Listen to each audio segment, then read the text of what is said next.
Jadi ketika Rasulullah SAW mengutus beberapa sahabat untuk kemudian menyebarkan agama Islam di berbagai negara, berbagai belahan bumi ini, maka asyraqat syamsul Islam alal jazirah al-arabiyah. Maka semakin membesar, semakin banyak orang-orang yang kemudian memeluk agama Islam, sehingga otomatis terjadi yang namanya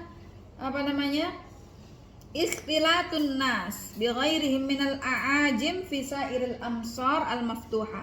Maka terjadi muamalah atau interaksi antara orang Arab dengan orang-orang non Arab, karena agama Islam sudah tersebar ke berbagai negara lainnya selain di Saudi Arabia saja.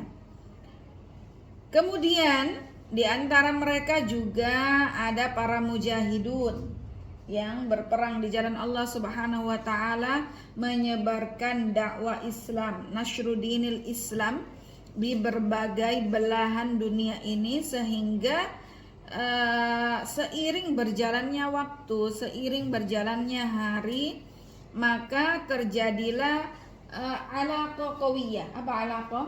Hubungan yang sangat erat antara orang-orang Arab dengan bangsa-bangsa lainnya, penghuni negara-negara atau daerah-daerah yang sudah dimasuki atau fathul Islam atau sudah menerima agama Islam.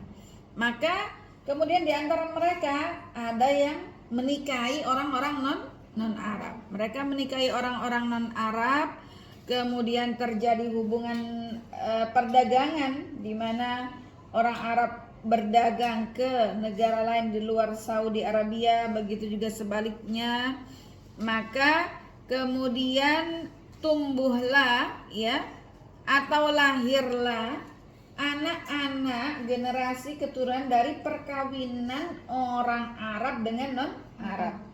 Al-Arab ma'al ajam, lawan dari Arab adalah ajam. Orang Arab menikah dengan orang ajam. Ajam itu non-Arab. Sehingga kemudian terlahirlah keturunan yang bukan asli Arab, ya kan? Karena sudah percampuran. Mungkin bapaknya Arab, ibunya ajam, atau sebaliknya, ibunya Arab, bapaknya ajam, seperti itu. Sehingga kemudian terjadi beberapa lahan atau kesalahan-kesalahan yang nampak pada lisan mereka dalam berbahasa Arab, sehingga tidak berbahasa Arab dengan fusha. Terjadi banyak lahan. Wa kana mu'dhamu hadzal lahan ala alsinatit tari'ina minal mawali wal mu'tarrin walakinnahu qalilan ayyamal khulafa ar-rasyidin.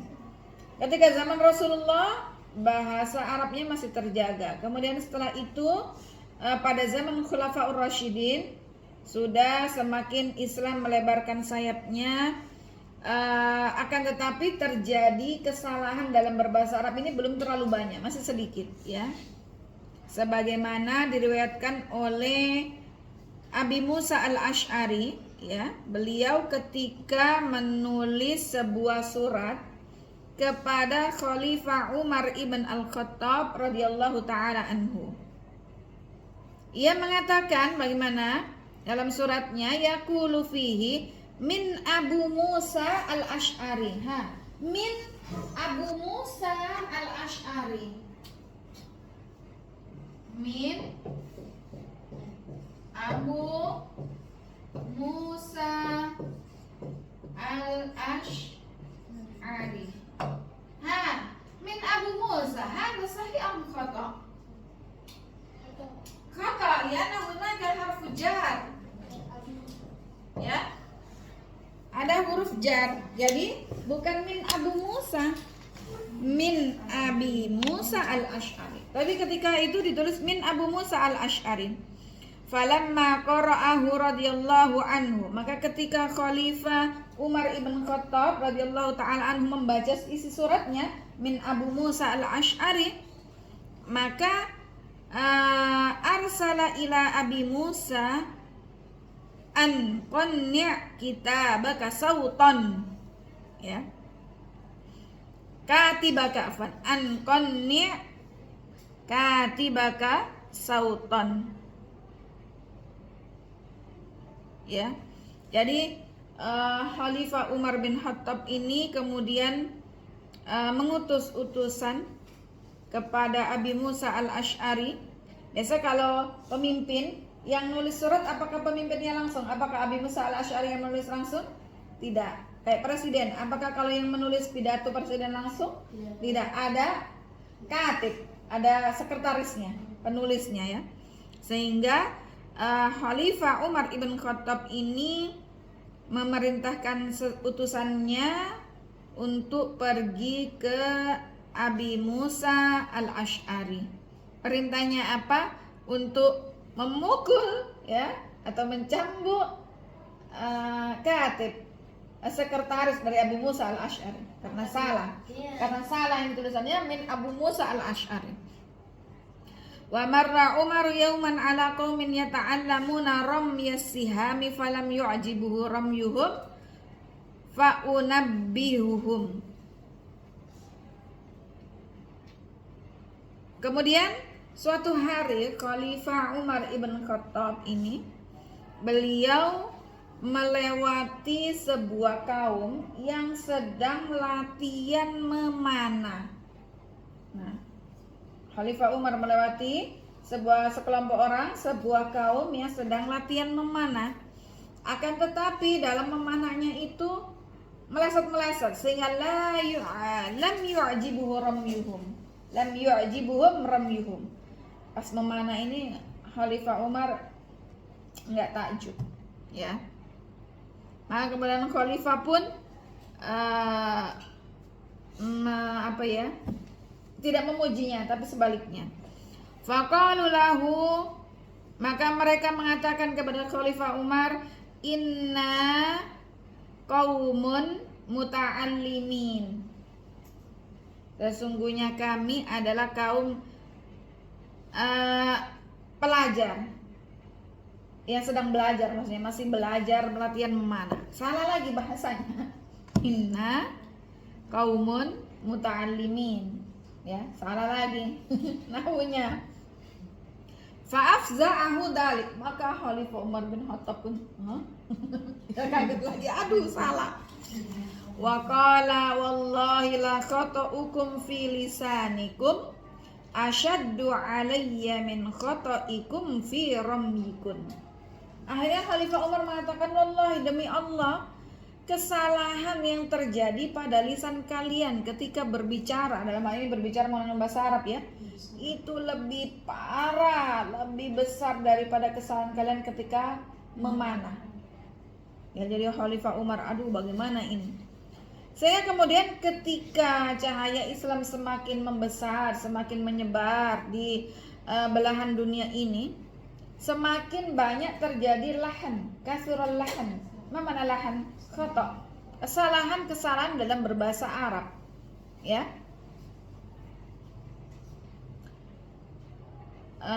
Walakinnahu baqiya subbatan tanhattu min qadri syarif hatta awakhir ahdi daulah al-Umayyah. Akan tetapi, ya, sisa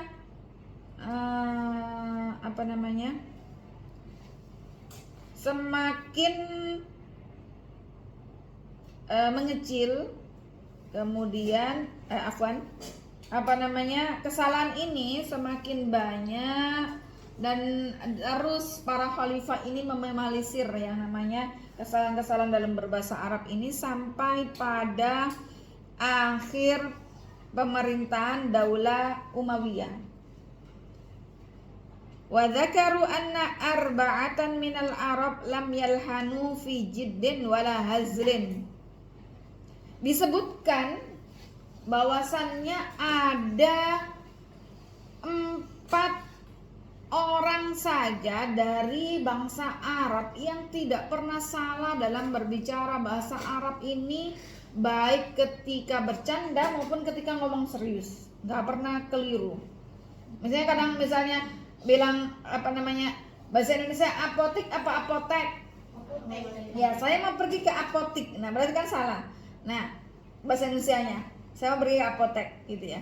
Tapi di sini ada 4 orang Arab yang tidak pernah salah dalam berbicara menggunakan bahasa Arab, baik ketika bercanda maupun ketika ngomong serius.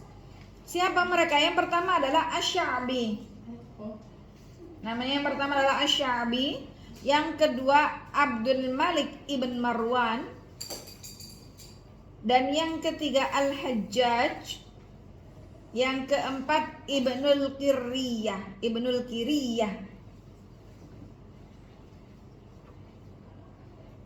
Ya, jadi ini 4 sosok yang bahasa Arabnya itu kalau berbicara selalu fusha. Ya, tidak terjadi kesalahan. Baik dari segi nahwunya, tatanan bahasa, qawaidul lugha dan seterusnya. Wakilah dikatakan inna awwala lahnin waqa'a bil badiyah qauluhum hadhihi asati. Dikatakan bahwasannya kesalahan yang pertama yang terjadi pada badiyah, ya, yang terjadi di kalangan badiyah sekitar abad keempat, mereka mengatakan hadhihi asati. Mana asa? Mana asa? Tongkat. Asa Musa. Hadhihi asati, ini salah, hadza khata. As-shawab hadhihi asaya. Nah, laysa asati. Asaya. Ini tongkatku.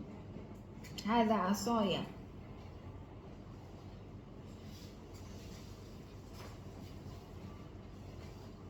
Kemudian dikisahkan oleh Ibnul Asir dalam kitabnya yang berjudul Al-Masalus Sa'ir, sebuah kisah yang menjelaskan atau menyebutkan, meriwayatkan tentang sebab yang melandasi atau mendasari kemudian dicetuskan yang namanya ilmu nahwul Arab.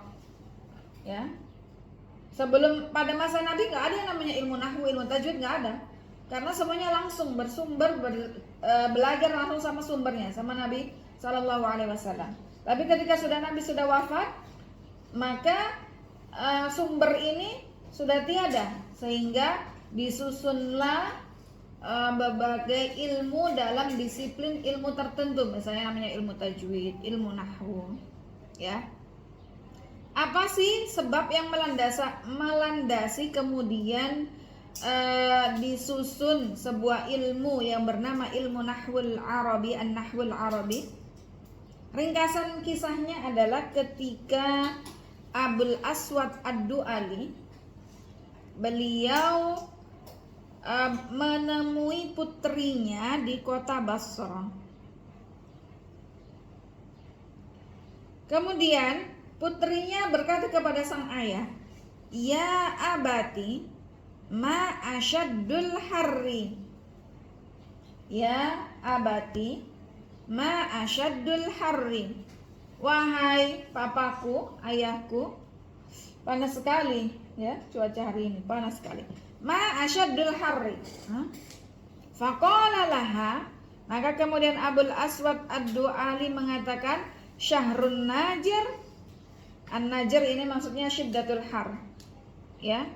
Wa kullu syahrin fi samaimil harri najir yaz'umu qaumun annaha haziran wa tumuz wa kana al-arab yutlaquna ismu najir ala syahri safar aw rajab. Ya abati ma asyaddul harri. Kata bapaknya, maksudnya anti mau bilang sekarang lagi bulan yang sangat panas, memasuki bulan yang sangat panas. Disebutkan bahwasannya ism najir ini digunakan untuk bulan Safar atau Rajab. Faqalat, kemudian putrinya mengatakan, innama akhbartuka walam as'aluk. Kata putrinya begini, wahai ayah, aku menginfokan, memberikan kabar, bukan bertanya. Ya. Karena Nabi bilang ma asyaddul harri. Fa'ata aliyan. Maka kemudian Abul Aswad Ad-Du'ali ini mendatangi Khalifah Ali radhiyallahu taala anhu, faqala lahu. Maka beliau mengatakan kepada Khalifah Ali, "Zahabat lughatul Arab." Bahasa Arab telah hilang. Wa yushiku in tatawala 'alaiha minaz zaman an tadmahillah.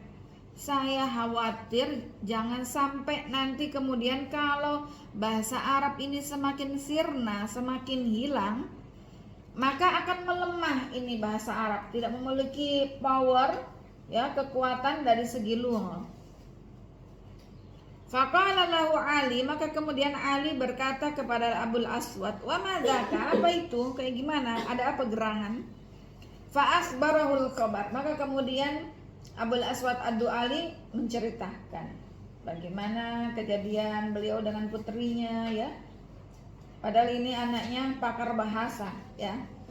Tapi Abul Aswad Ad-Du'ali, tapi kemudian salah ketika berbahasa Arab, sehingga anak saya saja begini, bagaimana ya anak orang awam. Fa asyara alaihi an yad'a ba'dal qawaida li ilmin nahwi. Maka kemudian Ali ibn Abi Thalib maka kemudian Abul Aswad Ad-Du'ali menjelaskan agar kemudian disusun yang namanya beberapa qawaid ilmu nahwu.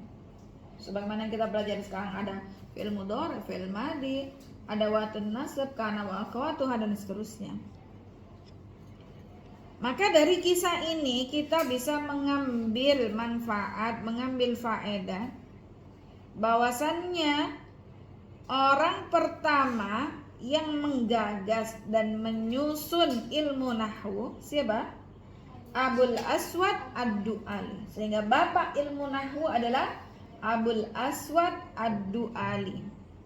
Beliau wafat tahun 68 Hijriah.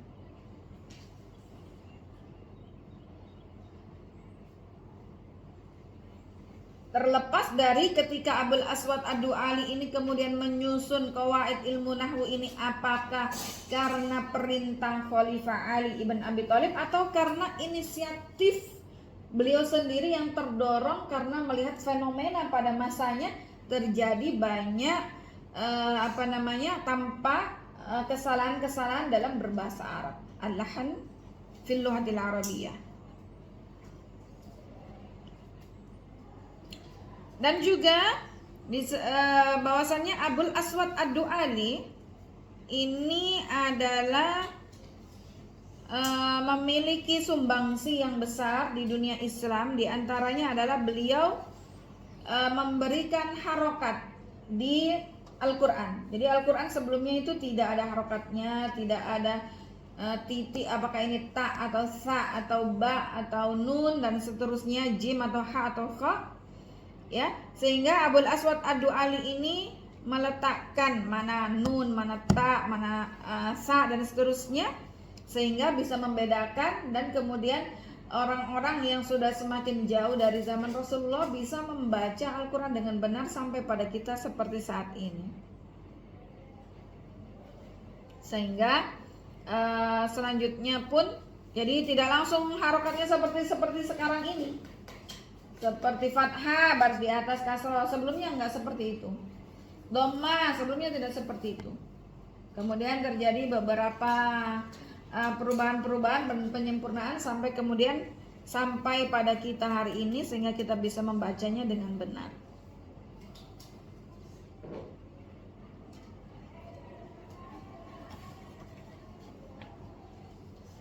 Kemudian setelahnya, summa ja'ana bi ghadul Arab wal Muslimin Al-Khalil ibn Ahmad Al-Farahidi, ya, ma'haduna.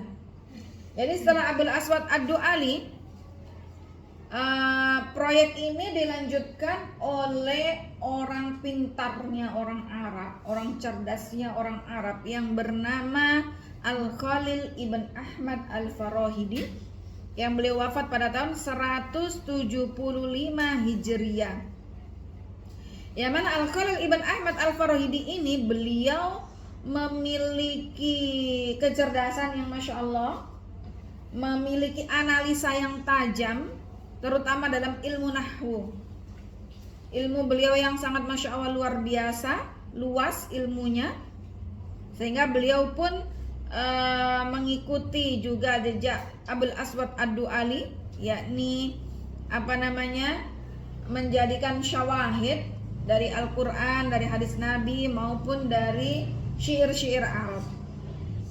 Dan Abul Aswad Ad-Du'ali ini juga beliau yang meletakkan atau menyusun beberapa kaidah atau usul dalam ilmu nahwu. Ya. Sebagaimana yang kita pelajari saat ini dalam ilmu nahwu. Jadi bapak ilmu nahwu diantaranya adalah Abul Aswad Ad-Du'ali, kemudian dilanjutkan oleh Al-Khalil Ibn Ahmad Al-Farahidi. Begitu juga dalam mengharokati Al-Quran dan memberikan titik tanda baca dalam mushaf Al-Quran. Setelah Abul Aswad Ad-Du'ali dilanjutkan oleh Al-Khalil Ibn Ahmad Al-Farahidi. Sehingga sudah mulai kenal Al-Farahidi ya. Siapa itu Al-Farahidi?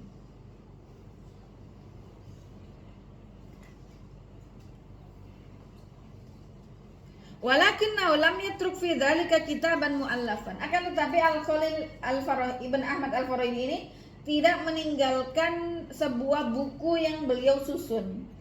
Ya, biasanya para ulama kan ada kitab-kitab karya karangannya ya, tapi Al-Khalil ini tidak meninggalkan atau tidak mewariskan kepada kita sebuah buku yang beliau karang. Akan tetapi pemikiran dari Al-Khalil Ibn Ahmad Al-Farahidi ini kemudian dirangkum, dituangkan oleh muridnya yang juga sangat cerdas Masya Allah, namanya Sibawai.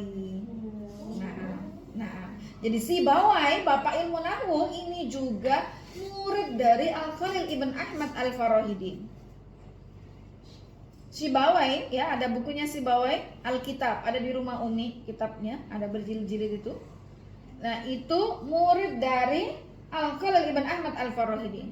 Al-Khalil Ibn Ahmad Al-Farahidi memang beliau meletakkan beberapa pondasi kaidah dalam ilmu nahwu, akan tetapi beliau tidak membukukannya, sehingga beliau tidak mewariskan buku karya beliau dalam ilmu nahwu.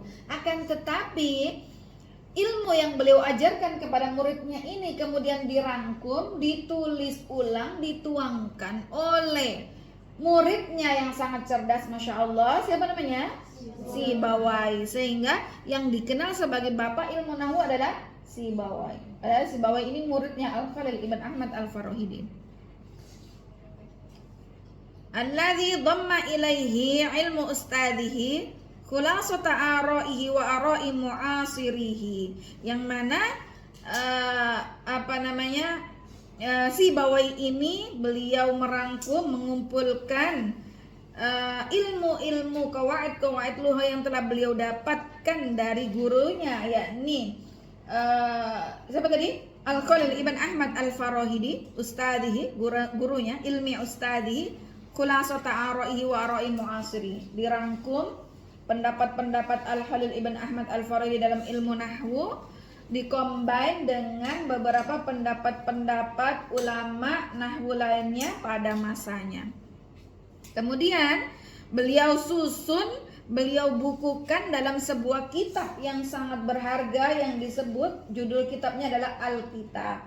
Kalau mau lihat bukunya ada di perpustakaan pribadi rumah Umi, kitab karya Sibawai Pakar Ilmu Nahwu, yang mana itu adalah rangkuman dari qawaid atau ilmu-ilmu nahwu yang sudah beliau pelajari dari gurunya, yakni Al-Khalil Ibn Ahmad Al-Farahidi. Alladzina la siqatal ulama wa za'a amrau fi kulli diqa. Dan kemudian buku ini juga direkomendasi oleh para ulama dan juga tersebar di berbagai belahan di dunia ini. Dalam pembelajaran ilmu nahwu, ya, dalam ilmu nahwu ini kita akan mempelajari beberapa dasar-dasar, ya, dasar-dasar kaidah, qawaid yang kemudian kita gunakan dalam ketika membaca Al-Quran juga, baca hadis Nabi. Makanya ketika kita baca Quran, kalau menghafal ya, minal jinnati wan nas, bukan minal jinnatu. Itu dari mana kok dibaca minal jinnati? Karena belajar ilmu nahwu. Nah, sebelum ada harokat dan juga titik tanda baca di Al-Quranul Karim, itu apakah kita tahu bacanya minal jinnati, minal jinnatu, minal jinnata? Ya, maka disinilah Masya Allah peranan daur ulama ulugha, para ulama pakar nahwu yang kemudian diawali oleh Abul Aswad Ad-Du'ali memberikan dhabtu syakl wan nuqat, atau disebut dengan at-tanqid al-i'jami wa tanqid al-i'rabi. Jadi pemberian syakl, titik dan tanda baca dalam Al-Quran, huruf-huruf hijaiyah dalam Al-Quran itu ada 2 proyek. Yang pertama proyek at-tanqid al-i'jami, yang kedua at-tanqid al-i'rabi. Sehingga kita bisa baca minal jinnati wan nas, ya, bukan minal jinnatu. Dalam hadis Nabi juga misalnya innamal a'malu binniyati, bukan innamal a'mala binniyata. Nah, dari mana kita bisa baca a'malu binniyati? Dengan belajar ilmu nahwu. Begitu juga dalam syair-syair, ya. Wa musyafahatul arabi war rihla ilaihim wa tahammulul ulama'i fi sabili dzalika juhudan kabiratan. Sehingga di sini daur atau warisan yang telah diwariskan oleh ulama kita, ulama ilmu nahwu, sangat-sangat bermanfaat dalam dunia Islam, sehingga kita alhamdulillah bisa membaca Al-Quran dengan benar, membaca hadis Rasul SAW, kemudian bisa memahaminya. Dari mana kita tahu kalau misalnya tidak ada harokatnya? Daraba Zaid Amr, kita sukunkan, kita wakafkan. Siapa yang mukul, siapa yang dipukul? Tapi kalau kita belajar daraba Zaidun Amran, siapa yang memukul? Zaid. Siapa yang dipukul? Amr. Manil fa'il wa manil maf'ul, sehingga kita bisa memahami dan tidak salah paham. Meskipun misalnya kita bisa baca, bagaimana kita memahami? Daraba Zaid Amr. Ini apakah Zaid telah memukul Amr atau Amr telah memukul Zaid? Di situ pentingnya memahami ilmu lugha, khususnya ilmu nahwu, sehingga tidak salah paham ketika nanti kemudian anti menjadi seorang dai, menjadi ustazah kabirah, ustazah Raihana misalnya. Kemudian dalam memahamkan kepada jamaahnya, kepada muridnya, ternyata ketukar karena yang harusnya fa'il menjadi maf'ul. Ya, maka ini naudzubillah jangan sampai menyesatkan ya. Sehingga harus belajar ilmu nahwu. Ini adalah sejarah perkembangan ilmu nahwu. Ya, mudah-mudahan bermanfaat, dan insyaallah pekan depan kita langsung masuk pada biografi Al-Imam Ibnu Malik, pengarang kitab Alfiyah Ibn Malik, yang akan kita pelajari sebagai muqarrar dalam pelajaran nahwu di jenjang madrasah aliyah. Baik, demikian. Assalamualaikum warahmatullahi wabarakatuh.